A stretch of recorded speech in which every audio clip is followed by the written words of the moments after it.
The million dollar question: how do entrepreneurs transition from self-employed to owning a business that turns a profit? My name is Chris Waters, and this podcast has the million dollar answer. Welcome to CEO Secrets. Hey guys, welcome to CEO Secrets. Super excited for the podcast today. I've got an amazing guest on, Daniel Beer, who is a real estate team building machine in San Diego, California. Not only is he a great salesperson, he's a great sales team leader and business owner and CEO. He's built this mega organization based out of San Diego. Super excited to have him on today. Dan, welcome to CEO Secrets. What's up, man? This is fun to be here with you. Been loving watching you do everything you do. Cool, man. Well, I guess just so people understand like where you came from, background, tell us a little bit about yourself.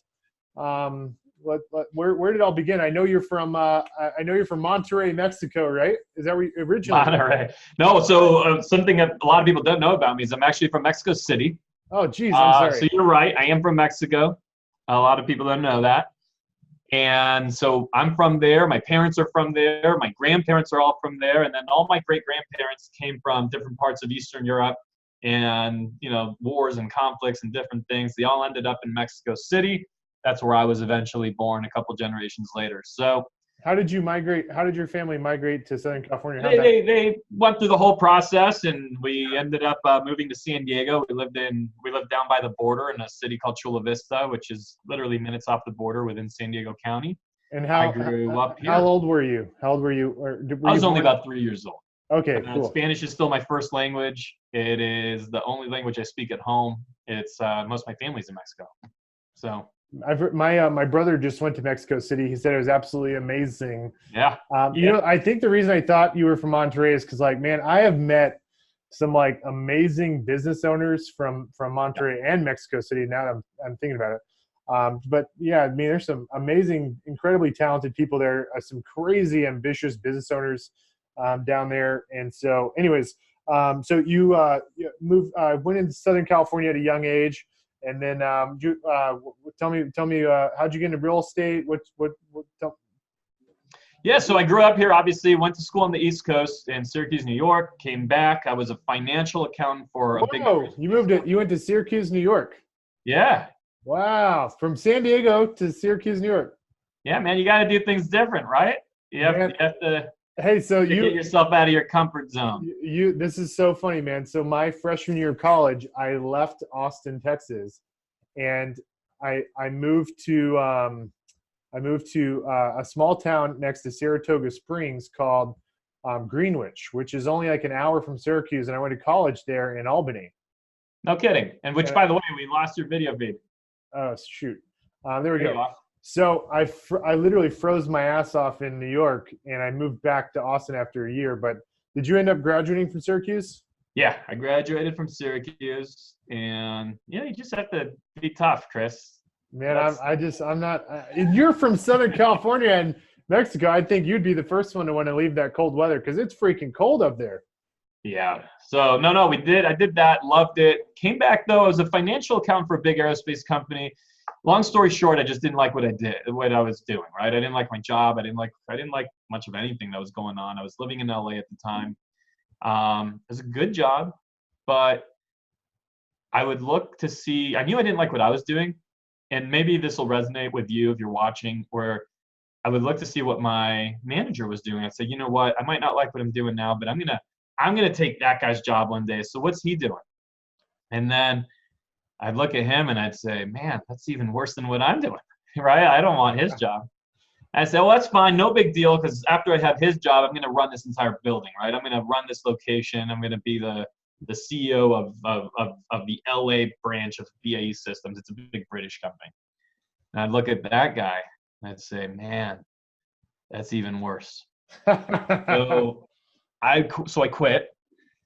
And without spending too much time here, started dabbling in various things, trying to work with my dad, doing all kinds of odd things. And I also got my real estate license to sell a home that my dad was about to sell.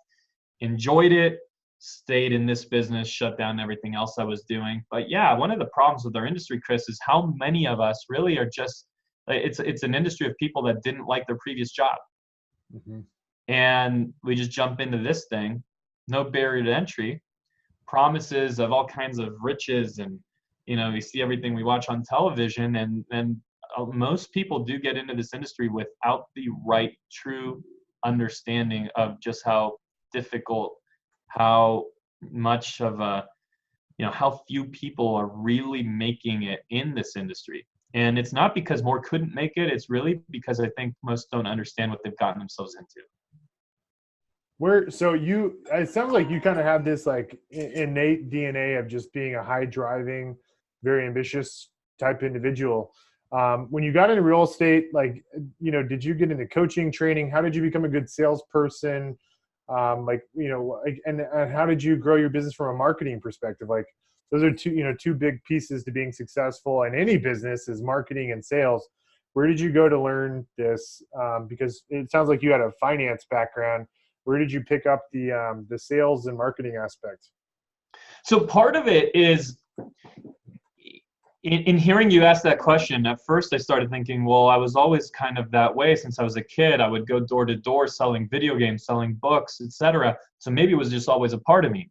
But I hate that answer because I don't believe that's the case. I believe that everybody can learn to really be a very strong salesperson. So I think there was one innate differentiator, Chris, and I'm just thinking out loud here with you. You tell me if this resonates or not.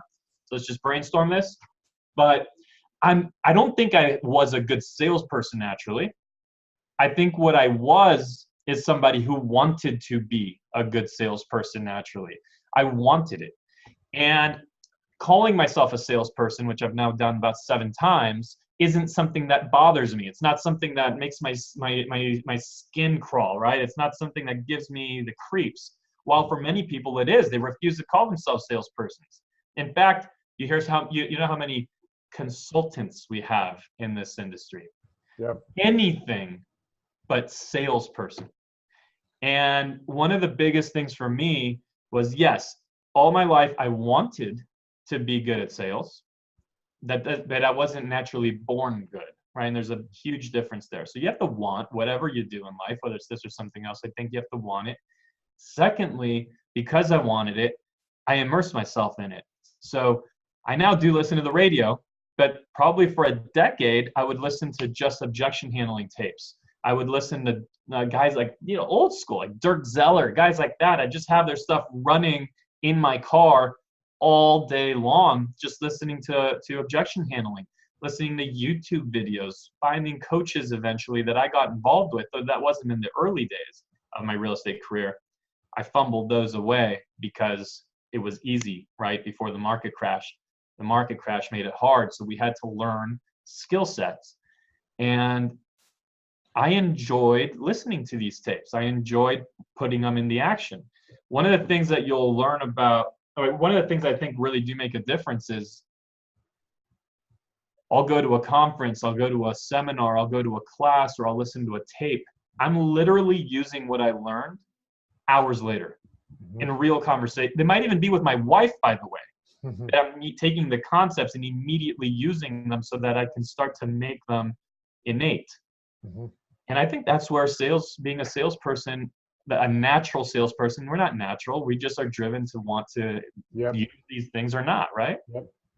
Man, I think that's a great nugget. I think you can read a lot of case studies about, if you look at like the Fortune 500 or Fortune 1000, most of the CEOs of these large enterprise companies had a background in which they had to learn how to be a good salesperson. And as a CEO, part of your job is to influence others to take action. And so you've got to get people to buy into, whatever strategy or tactic you're trying to push and move the business in whatever direction it is.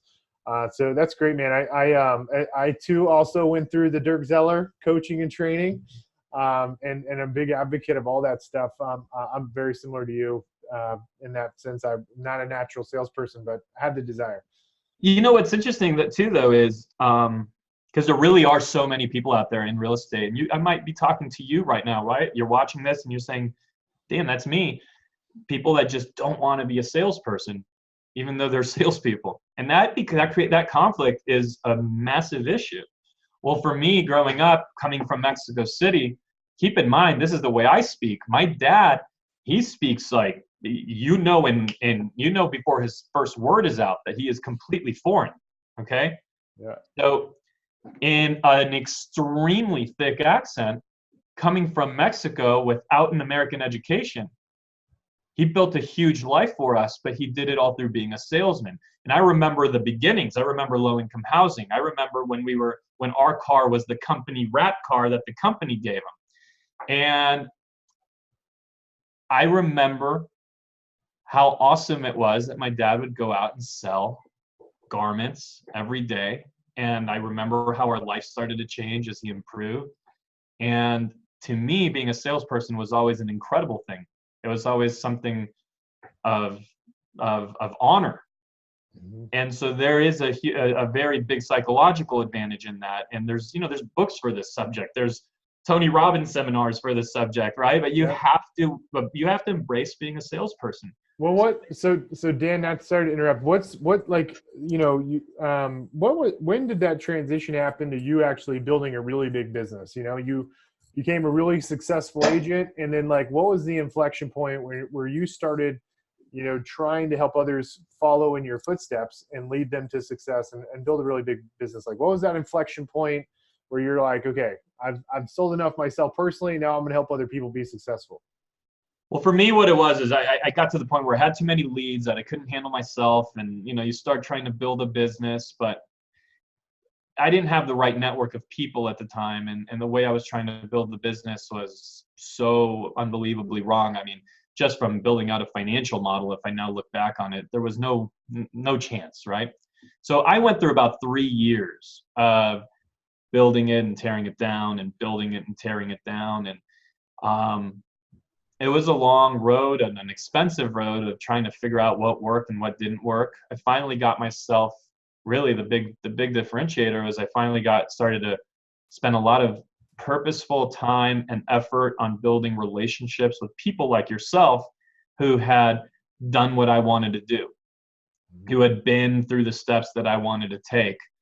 And it's amazing how much faster you can fly when you don't have to make every mistake yourself. And that if you do make a mistake, you don't have to make it 5 times in 5 different ways before figuring out the formula. So building out a network of people that had done what I wanted to do in this industry was one of the absolute key steps for me. What was the thing you probably failed at the most before you actually figured it out? What was for you, what was the hardest thing to figure out? There's really, I think there's 2 sides. One, understanding just the financial structure, the math, right? If you're going to pay people X and you expect to spend Y and keep Z, well, that math equation has to work, right? And we don't get to act like the government. So in our world, 1 + 2 + 3 has to be 1 + 2 + 3, 1 + 2 + 3, 6. It has to be 6. Yeah. See how fast I am? And so the figuring out how to commission splits and salaries and stuff, that was the biggest challenge. Figuring out that I even had to figure that out. Mm-hmm. Okay. You start off just thinking, well, hey, if I pay this guy 80% and I get 20 and I'm doing all this stuff, but it's a free 20%. No, it's not a free 20%. And then it takes a long time to really understand how it's not a free 20% and how you actually could be losing money for every deal you do. And so there's that side of it. But once we figure that side out, Chris, how many people do we know who have that side figured out? Because eventually that's just a math equation and it's not that difficult to understand. Sure. It's then really just the leadership puzzle, right? It's how do we create a business where I'm not the one that's competing against all my agents? How many team leaders do you know, Chris, where they compete every day against their own agents? I mean, 98, 99% of them do. I think that's a problem, because on too many teams, true leadership is secondary to the team leader, the business owner, feeding himself first and then passing off everything that's left over. So I think that a reason why, and by the way, you can build a strong team, but can you really build a business that way? Can you go to CEO? That's the theme of this podcast. If you're going to go to CEO, then the math has to work without you disguising success and profitability through the CEO actually taking out of their team members' pockets by becoming the top producer on the team, because without doing so, there would be no profit because the financial model's wrong. So that's one. And then, of course, all of the endless, and I'll never master it. I'll never, ever master it. I'm just getting slightly better every day, hopefully. Just nuances in terms of how we talk to people, how we enroll them in our vision so that they are taking action instead of us forcing the action. How we not motivate people, is I'm not even sure that we can necessarily motivate people, but how we empower them to want to show up and want, and here's the thing, let me rephrase. And this is not my analogy, this comes from one of my mentors, but for too many of us as the business owner, we have a frame. We have a frame through which we are going to paint the picture of what our business looks like. Now, most team leaders, most CEOs, they go and just go ahead and fill in the frame themselves with all their own brushstrokes. So how can you, instead of doing it that, can you give vision to your team, provide the framework, provide the road, but have the input of everybody on your team to actually collectively apply those brushstrokes so that they're bought into the business in a way that's far deeper than just a place where they work. Rather, they feel like they've built it themselves alongside you. And that's when we started to feel, Chris, like things start to move at a much faster rate than what do you think is the secret to get somebody to buy into the vision of your business? Is it your excitement? Is it the actual mission statement of the company? Like when you meet a prospective person, potential team member, how do you get them really just like jacked up and excited about what you're trying to build and get them to buy into that shared purpose? Well, when we bring somebody on, that is the majority of what we talk about, is we share our business plan with them. We share our vision plan in terms of where we're going to be both through a year from now, 3 years from now, and 10 years from now. We share what it's going to take to get there, what our plan is for getting there, even to the point of a tactical and strategic level. We go ahead and share that. We share what the finances are going to look like. We're 100% transparent with the finances, what profit will look like, what revenue will look like, how many homes will have to be sold. We go through all of that to make sure they're clear on where we're going. Now, does it take excitement and a rah-rah guy and someone jumping up and down or someone with my identical energy? No, because you're extremely different in terms of your presentation style, but people get 100% behind what you have. So what is it? I think it's a matter of them knowing that you're going to be in there with them, but at least in my world, I don't get to make a penny without them making money. There's no sales that just I do over here while everyone else does like the leftover stuff over there. I think that one factor lets them know that we truly will have to be successful together. Otherwise, I don't get to independently be so.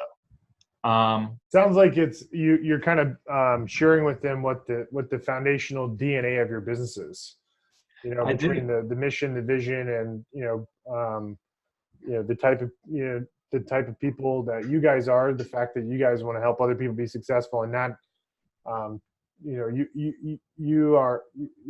not willing to do something to the complete detriment of yourself, but you're not going to bring somebody on if you don't feel like you can make them successful, because if they're not successful, you're not successful. Well, hey, look, so this is real estate. So they probably interviewed somewhere else. Okay. And at that somewhere else, they probably didn't hear a detailed plan on how that company would get to where it wants to go, or maybe even where it wants to go. That company probably doesn't even have it written out. So just like when I would go take listings, I had a detailed plan for the seller. One of the reasons why is I knew that it didn't even matter what the plan was. It would already just be impressive enough that I had a plan, right? Because that's how amateur the industry can be, is just having a plan would already differentiate you more than, most other people. So Great I analogy. can't tell you how many, what's that? That's good, man. Because it's true when you go on a listing presentation or just an appointment to meet a prospective client, most agents, they might take a CMA with them, Right. like whatever pre-canned documents come out of the MLS. None of them are actually taking something they, spend a lot of time being very thoughtful around how to help the consumer actually get a better outcome. So that's a great point about if you just actually are more intentional and purposeful with a presentation to show people what the game plan is, So how many people, man, that we interview that say, just holy crap, I've been looking for this. I've been looking for a leader with a plan, with a roadmap. Just, plug me into this thing. They get excited about the fact that there's a plan at all. So no, it doesn't take a huge energy person. Look at Bill Belichick, one of the greatest leaders in the history of any business. Okay, that's just the truth. And I'm the furthest thing from a Patriots fan. I can't stand how many good things I talk about this man. But look at him. He's the most understated, low energy guy you can find. I got Tom Brady on my fantasy league. He's doing really good this season. See, so there you go. But so I guess the point in all that is be yourself, right? You don't have to become a character that you're not, but you do have to just the sheer activity and fact of showing people that where the company is headed, that you all have a process for creating that process or that vision together, pursuing it together, that you both lead from the front and the back, meaning you step up and lead. But when it comes to actually, who gets to shine, who gets to be out there, who's going to take the business, that you're going to, at least for me, be willing to lead from the back. Make sure that nobody's left behind. It inspires people. And also it allows a business to create. So you've read Good to Great. Yep. Well, that flywheel effect, right? Where once people are excited about the same thing and you're consistent quarter over quarter, month, and year over year in where you're headed, and you're not just constantly changing directions, the momentum that this can gain it can become unstoppable versus one where you're switching strategies on a regular basis. What's something I want to ask you about is when you you and I have met several times in person, but if I were to walk into your real estate office, what is the culture like, and how did you go about creating that type of culture? I think that if you walked in here, you'd see, it would depend a little bit on what time you walked in. If you walked in the morning, you'd see a lot of intensity, people on the phone, creating business. At certain times, it might even seem like, hey, this is really lackadaisical. People are just sort of hanging out, doing their own thing, being themselves. But wait a second, all of a sudden, there's a wave of people all moving toward this room, and no one had to announce anything. There wasn't a bell. There wasn't, but there's likely a training that's about to happen. There's about to be a sales meeting, whatever it might be. So you'd see people that are basically self-managed within a system that we've all agreed to be a part of. That's the only way it can happen in our industry, especially if you're running a 1099 model, right? Everybody has to enroll in the idea that they want to be a part of what's happening. Otherwise, there's no real way to make it happen. You can't write them up or do any of that kind of thing. So I think you'd see a really nice blend of intensity, seriousness, laughing, goofing off, depending on the day of the week or the time, maybe grabbing a drink, to just a no holds barred sales meeting where nothing is hidden and the truth is spoken and everybody is blunt. And you might even think we're fighting. You might even think that we're in a conflict. Look outside looking in. And then you're going to be confused because 10 minutes later, when the sales meeting's over, those same people are high-fiving, laughing, and making plans for the weekend.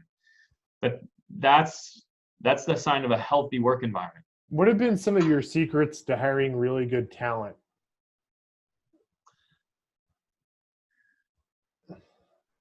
My best secret is the most cop-out answer in the world.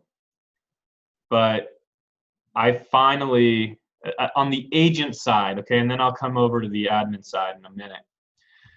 And it's in a sense almost the same answer in a roundabout way. But on the agent side, I never really became truly successful at consistently finding talent until I found one person, a great sales manager, a great recruiter / trainer. My best secret was hiring and paying for and stepping up to have that person come into the business. So when we did that, the size of the team started to grow, the focus started to grow with the right people in a much faster rate than any other trick or anything that I could come up with. And on the operations side, it was when I stopped trying to hire the least expensive person to run what I wanted to be a big business. That's what we all try to do. I think one of the biggest mistakes I see in our industry is how many people try, they have a vision of $1 million or $2 or $10 million business, and then they are going to build that business on the back of a $30,000 person. Mm-hmm. Like, how does that happen? How is that possible? And I don't know of any other industry that operates that way. So for me, it was, I stopped caring at all about what I was going to pay the person, what was going to become my right hand, my operations right hand. And I just went out to find the person, the right person. And I went into the marketplace to find out, what does a person like that cost? And stepping into doing that, I took a financial risk that was really about this small when you really break down the risk, because you don't write the whole check right for the year on day one. So I took a risk this small that has had huge returns. That's a big nugget, man. It's Yeah. it's like, it's like one of the, I think the point you're making is, to make that transition to CEO, you got to surround yourself with, other amazing people. And it sounds like for you, it was that director of operations and then somebody head of on the sales side to oversee the recruiting, training, and selecting process. What would you say those people, what were the attributes of those people you hired that really helped you take the business to the next level? Like, how would you describe those people? I describe my head of operations, we refer to her as our integrator. We run on the EOS model 100% from the book Traction. I describe her as being like an owner. She's like a partner. So I always had a good term for this. She's like, she has the mentality and behavior of an owner, of a partner, though she's not, and she's in an employee role. But that's the way that person needs to feel. If there's something going on at 3 a.m. and something's breaking and there's a huge disaster, which actually happens almost never because of having people like this. But if there would be no, it'd just be automatic. She'd just be all over it. Do you remember how you found her? Was it a job ad? Did she come in? Referral. Referral? It was a referral from one of my vendors. And then what about your sales team lead? Did they start off as an agent, or did you just? No, I hired the assistant team leader from the =1 Keller Williams Market Center in the entire Southern California region. So that market center crushed for years and years. He was the guy teeing up tons of the appointments and really driving the numbers for the market center. The head team leader, he would go like mostly whale hunting. But this guy was, his own, what he knows is how to bring people into a brokerage and how to move them into productivity. That's what he always did. So we were fortunate enough to be able to come to an arrangement to bring him onto the team full time with us here. That's awesome. And just out of curiosity, Dan, what are you doing outside of your business from like a wealth building perspective? Do you invest in rental properties? Invest in other joint ventures? What's the main thing you're doing from a wealth creation perspective outside of the real estate business? So I own, so I'm in San Diego. I own a couple of properties that I control aside from my personal residence that are rentals. I also am an investor as a limited partner in 5 different large apartment buildings. Truth is I like those. I don't love those because I don't have control of the asset. I can't access my money when I want it, right? I'm just a total passive participant. So I'm trying to buy more real estate. About 3 years ago, I set a big number, and I said in 3 years, I'm going to have this number saved. And my thought process was that 3 years later, which is now today, the market would be in shambles and I'd be a heavy buyer. So right now, I'm actually just sitting on more cash than I ever thought I would have. And I'm, I heard somebody that was a little bit of a mentor to me say something once. He said, I'm not in a fight with my money. That was what he said. He said it in Spanish, but he said, I'm not in a fight with my money, because we were looking at investing, and he didn't want to invest in anything that didn't make perfect sense for him. He said, hey, look, if it makes sense, great. And if not, I'm not in a fight with my money. I don't need to get rid of it just to get rid of it. And I guess that's sort of where I'm at right now. I'm just sitting on this, trying to identify opportunity. But damn, it sounds like a stupid problem to have, right? But it kind of sucks to just sit on cash, because it's the dumbest thing you can do with cash. Same thing Warren Buffett, right? Warren Buffett right now has more cash than he's ever had in the history of his company, Berkshire Hathaway. I just thought that by now there would be an obvious opportunity, something obvious. I mean, how many times there's been something obvious, right? $20 oil, or real estate is through the moon and breaking apart so you could short it, or real estate is cheap, 2010, 11, 12, you can just buy anything. I don't know, man. Do you see anything obvious? I just don't see obvious opportunity. Not obvious. Definitely not obvious. I was talking with one of my partners, Mark Z, and he gave us a talk, and in a little group, and he's in Detroit, man. There's lots of opportunities in Detroit. Yeah, and he's so right though, man. I mean, look, even right now, he said, look, I'm overpaying for stuff right now. So he's like, so what? You go and put money down. You go put 20% down on an apartment building.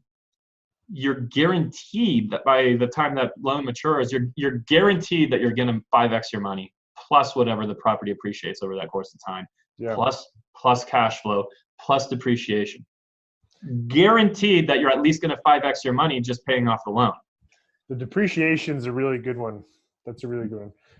Another one that I think is really interesting, especially for people in real estate that have like a real estate brokerage, is doing joint ventures with people. So for example, doing a joint venture with a home builder where you put up the capital to get the hard money loans, or even an asset guidance line of credit to do spec homes in areas where there's low inventory. And there's a lot of great builders out there that are not great business people. They're good builders. They're not good with like managing accounting and all, managing like paying all the vendors and putting a budget together for the projects. And so I think there's a nice synergy there where you can do joint ventures with people that are really good at their unique craft of whatever business they're in. Maybe it's even like a moving company. There's a lot of people we have an impact on in real estate that we could partner with and really help them take their business to the next level by just sharing a couple nuggets with them on how they could grow their business. No, I have to admit, this is somewhere where I'm definitely the student. I've been really good at generating income, and an average, probably sub-average investor at best. It's an area that's an area of focus for me now. Cool. Well, hey, Dan, I just want to thank you so much for being on the CEO Secrets podcast. You've got a pretty amazing story. I think it's super cool. You and I followed a very similar path of listening to CDs and learning how to be salespeople. We didn't start off like it naturally. And then, both of us out of necessity started hiring people around us to build a business. So I appreciate all the little nuggets you shared with everybody on the podcast today. And I think I'm going to see you in a couple weeks at Zillow Unlock. Oh, good, man. Let's make sure we connect. Yeah, sounds good. All right, brother. All right. Well, thank you guys for being on. If you're watching this on Facebook Live and you commented in the thread section, I'm sorry I didn't get to your questions. If you're watching this on iTunes or YouTube or something in a recording, I post these live in our private Facebook group. So anyways, guys, thanks so much for tuning in to CEO Secrets. Stay tuned for our next episode to come here in the near future.